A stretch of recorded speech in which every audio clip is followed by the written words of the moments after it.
Hello नमस्कार शुभ सकाळ मंडळी. 19 ऑगस्टच्या ठरलं तर मगच्या एपिसोडमध्ये तुम्हा सगळ्यांचं खूप खूप स्वागत. तर आजच्या भागात आपल्याला बघायला मिळणार आहे की नागराज जाणार आहे हॉस्पिटलमध्ये आणि मधुभाऊंना जीवे मारण्याचा पुन्हा एकदा प्रयत्न करणार आहे. आता यात त्याला यश मिळतं की नाही चला बघूया आजच्या भागात.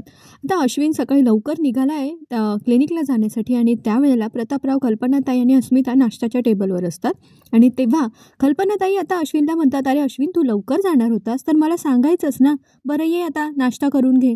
पण अश्विन म्हणतो नकोय मला. आता प्रतापराव म्हणतात, अरे अश्विन काय चाललंय तुझं, तू हल्ली कधीही येतोस कधीही जातोस, तू मधुभाऊंना हॉस्पिटलमध्ये तरी भेटायला गेलायस का? अरे सासरे ते तुझे. आता हे ऐकल्यानंतर अश्विनला राग येतो आणि तो म्हणतो वा नाही, म्हणजे मधुभाऊ माझे सासरे आहेत हे तुमच्या लक्षात आहे, पण माझी बायको तिकडे तुरुंगात आहे हे तुम्ही मस्तपैकी विसरलात. तुम्हाला तिच्या तब्येतीची साधी चौकशी सुद्धा करावीशी वाटत नाही की तिच्यासाठी दुसरा वकील सुद्धा शोधावासा वाटत नाही. आता हे ऐकल्यानंतर प्रतापराव आणि कल्पनाताई दोघांनाही जरा विचित्र वाटतं, पण अश्विन जरा हल्ली उद्धटच झालाय, खूपच जास्त बोलतो तो हल्ली. तेव्हा कल्पनाताई आता त्याला जरा खडसावूनच बोलतात, तुला समजतंय का अश्विन तू काय बोलतोयस ते? तन्वीने काय केलंय हे तू विसरलायस का? तिची आठवण काढावी किंवा तिच्याबद्दल बोलावं असं एक तरी चांगलं काम केलंय का तिने? त्यावेळेला अश्विन म्हणतो हो मग भरपूर केलेत मम्मा, पण तुम्हाला ते दिसत नाहीये. असे काय कामं केले तन्वीने काय माहिती. पुढे अश्विन म्हणतो तुम्ही तर तुमच्या आयुष्यातून तिला विसरूनच गेले आहात, म्हणजे जसं काही ती कधी नव्हतीच इथे. पण मी तिला विसरणार नाहीये, मी तिची साथ देणार आहे असं अश्विनने इथे ठणकावून सांगितलंय प्रतापराव आणि कल्पनाताईंना. दुसरीकडे आपल्याला बघायला मिळतं की नागराज खुर्चीवर बसलेला असतो, त्याचा डोळा लागलेला असतो आणि तिकडे सुमन काकी खूप ओरडत येतात, त्या खूप पॅनिक झालेल्या असतात आणि मग त्या नागराजला उठवून सांगतात की अहो उठा ना, डोळे उघडा, अहो बघा बाहेर पोलीस आलेत आणि ते बोलवत आहेत की नागराज किल्लेदार यांना बोलवा. आणि त्यांचं असं म्हणणं आहे की तुम्ही मधुभाऊंना मागून सुरा खुपसलाय हो आणि मधुभाऊंनी तुम्हाला मारताना बघितलंय समोरच्या काचेत. आणि हे बोलत असताना सुमन काकी खूप जास्त पॅनिक झालेले असतात आणि त्या नागराजला म्हणत असतात की चला ना बाहेर, उठा ना, चला ना बाहेर, तुम्हाला पोलीस बोलवताय.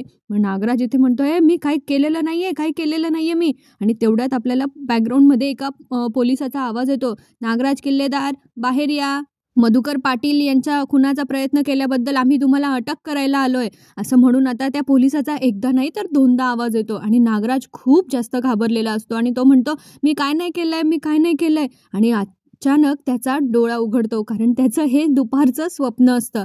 खुर्चीवर बसल्या बसल्या त्याला स्वप्न पडलेलं असतं. ते म्हणतात ना माणसाचे वाईट कर्म त्याला अजिबात शांत बसू देत नाही, तसंच इथे नागराजच्या बाबतीत होतंय. तो प्रचंड घाबरलेला आहे आणि आता तो विचार करतोय की जे काम आपण अर्धवट सोडलंय ना ते काम पूर्ण केलंच पाहिजे.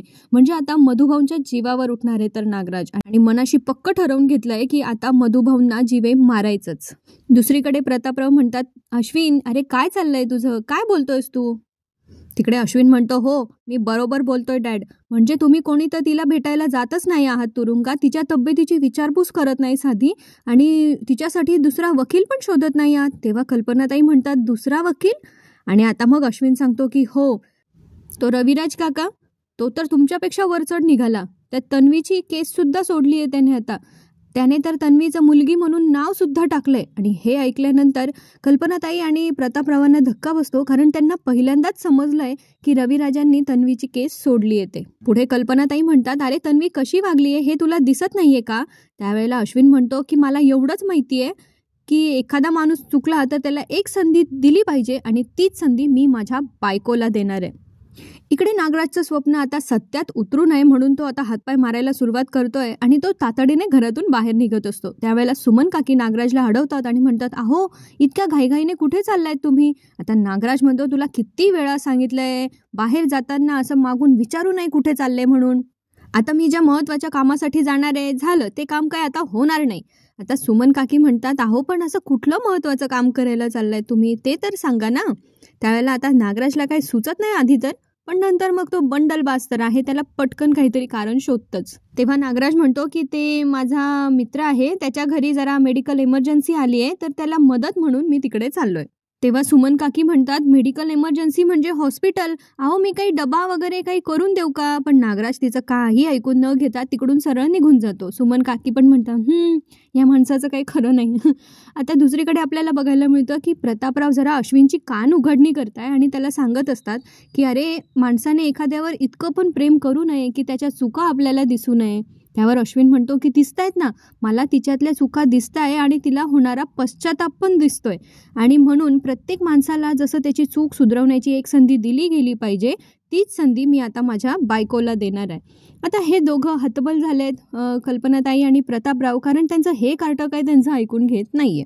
त्या दोघांचंही म्हणणं असतं की मधुभाऊंना भेटायला जाताना अश्विनने एक जावई म्हणून नाही, ते सासरे म्हणून नाही, तर एक डॉक्टर म्हणून जावं भेटायला, आणि तो गेला तर सायली आणि अर्जुनला बरं वाटेल असं इथे, आणि त्यांना धीर येईल असं इथे ह्या दोघांना म्हणायचं असतं, प्रतापराव आणि कल्पनाताईंना. पण अश्विन काय म्हणतो माहिती आहे का, की मला त्या दोघांना धीर द्यायचाच नाही आहे. ते दोघं धीर द्यायला आले का? माझी बायको जेलमध्ये आहे, माझी बायको तुरुंगात आहे, त्या दोघांना काही पडली आहे का? मग मी का जायचं तिकडे मधुभाऊंना भेटायला आणि का त्यांना धीर द्यायचा?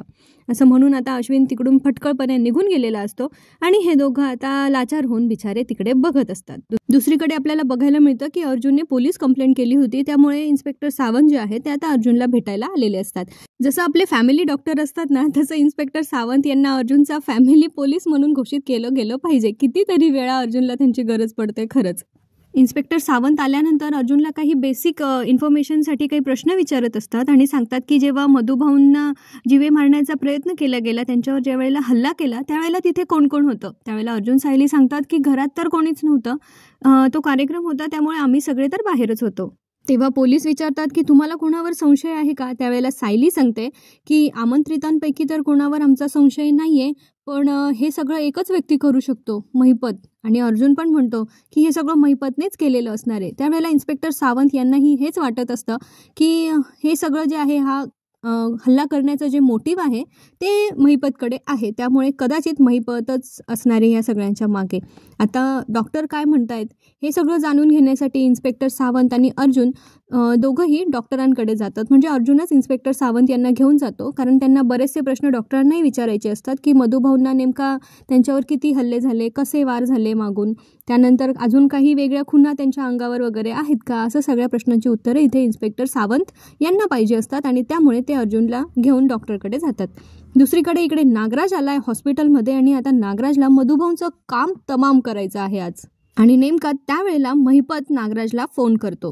आता नागराज पहिल्यांदा तर काही फोन घेत नाही. महिपत इकडे बसला आहे मद्यपान करत, आणि एक प्रकारे महिपतचा आतंक संपून गेलाय असं महिपतला वाटत असतं. त्यामुळे तो जाम असा स्वतःचा अहंकार ठेचला गेल्यासारखा असा संतापात बसलेला आहे. त्याच्या डोळ्यात तुम्हाला आग बघायला मिळेल. आता महिपतचा फोन उचलला आहे नागराजने, आणि मग नागराज म्हणत असतो की महिपत ऐक ना, मी जरा बाहेर आहे, तुला थोड्या वेळाने फोन करतो. त्यावेळेला महिपत म्हणतो, अरे काय नागराज शेठ, काय चाललंय तुमचं? म्हणजे तुम्ही पहिले मला जी बातमी दिली ना की तुम्ही त्या मधुकर पाटलाला भोसकलाय चाकू, तेव्हा म्हणजे मला एकदम गारगार, एकदम असं थंड सुख वाटत होतं. पण त्यानंतर तो अर्जुन सुभेदार आला आणि समजलं की तो म्हातारा तर गेलाच नाही ढगात, आणि ती त्याची बायको येऊन मला धमकी देऊन गेली, त्याने माझी गचांडी पकडली. म्हणजे तुम्हाला कळतंय का नागराज शेठ हे काय काय होतंय ते? एक बाई येऊन महिपतला धमकी देऊन गेली आहे, हे काही महिपतला सहन होत नाहीये, त्यामुळे त्याचा खूप जास्त संताप होतोय.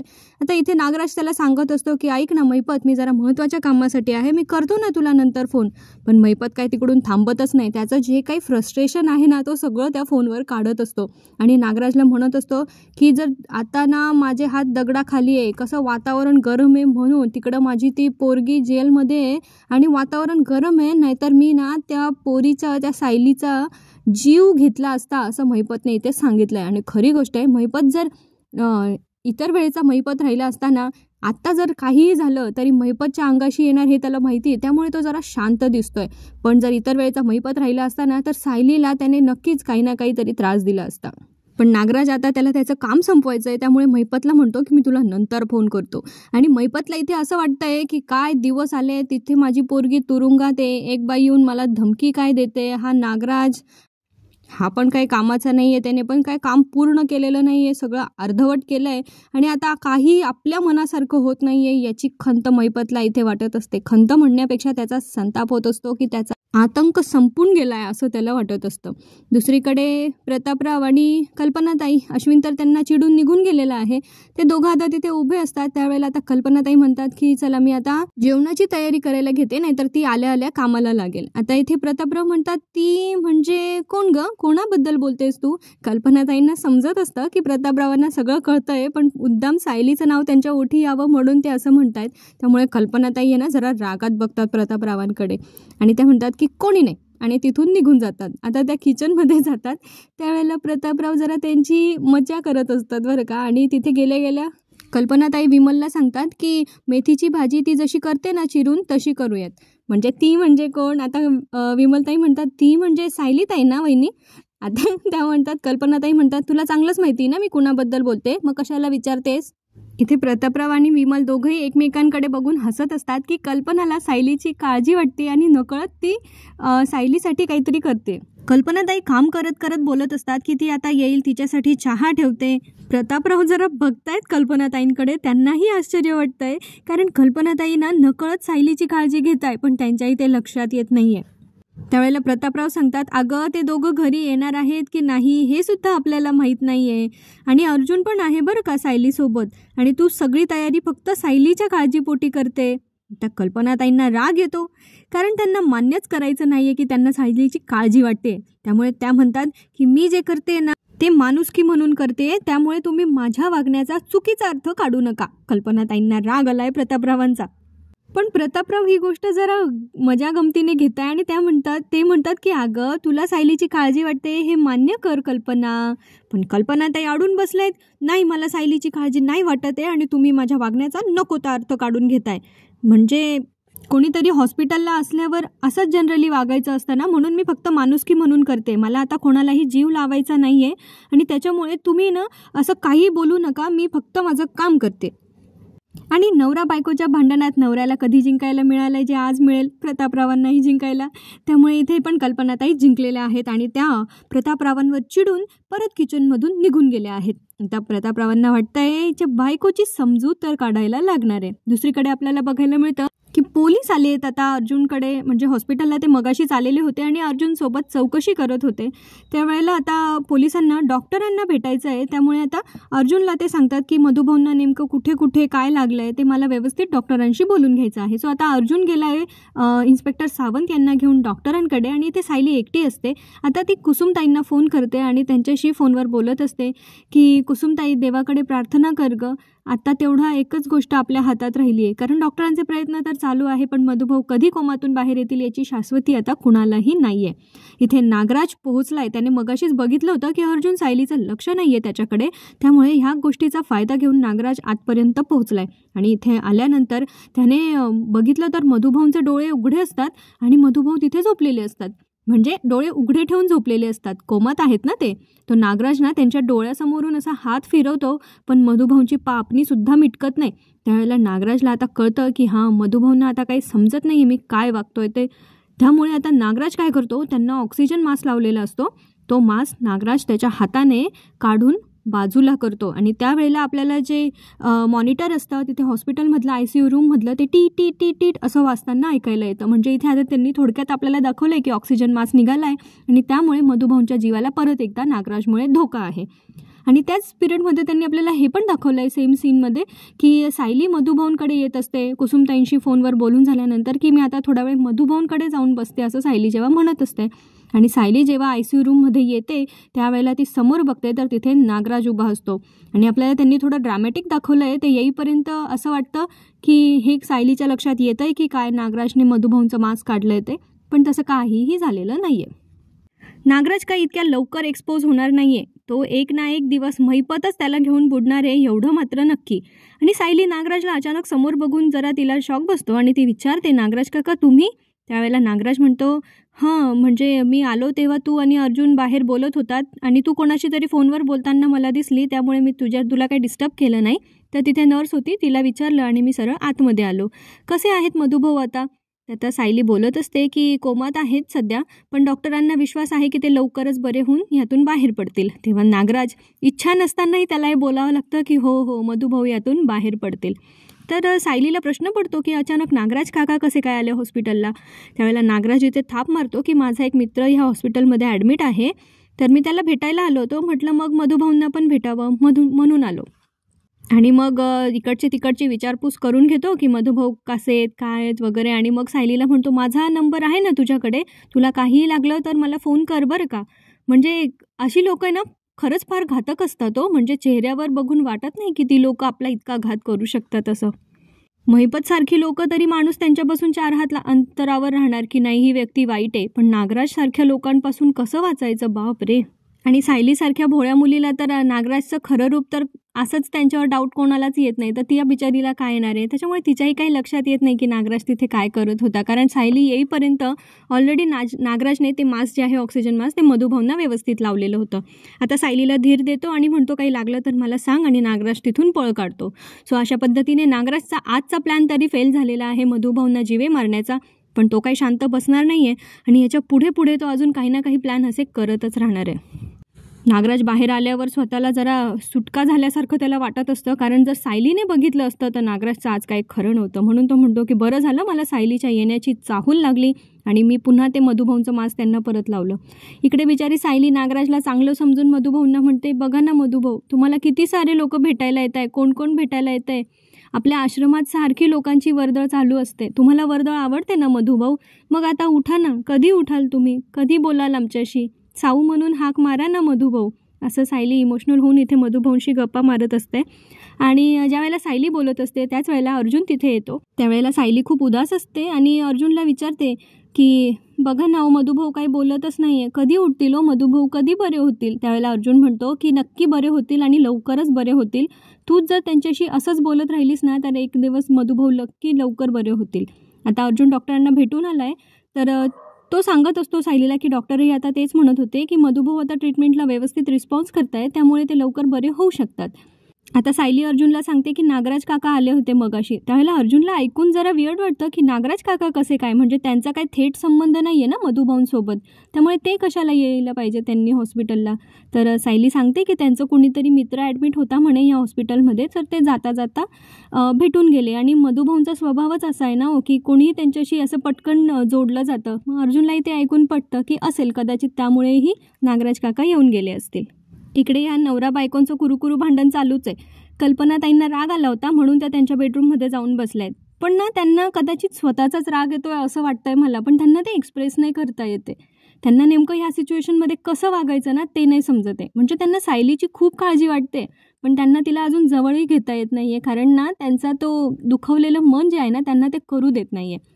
आता इथे प्रतापराव सांगतात कल्पनाताईंना की कल्पना, अगं तुला तुझ्या वागण्याचा त्रास होतोय हे मला कळतंय. तुला सायलीला प्रेमाने हाक मारायची, तिला प्रेमाने जवळ घ्यायचं आहे, तर मग तू कर ना तसं. तुझं मन तुला जे करायला सांगतंय तर तू स्वतःला का अडवतेस ते करण्यापासून.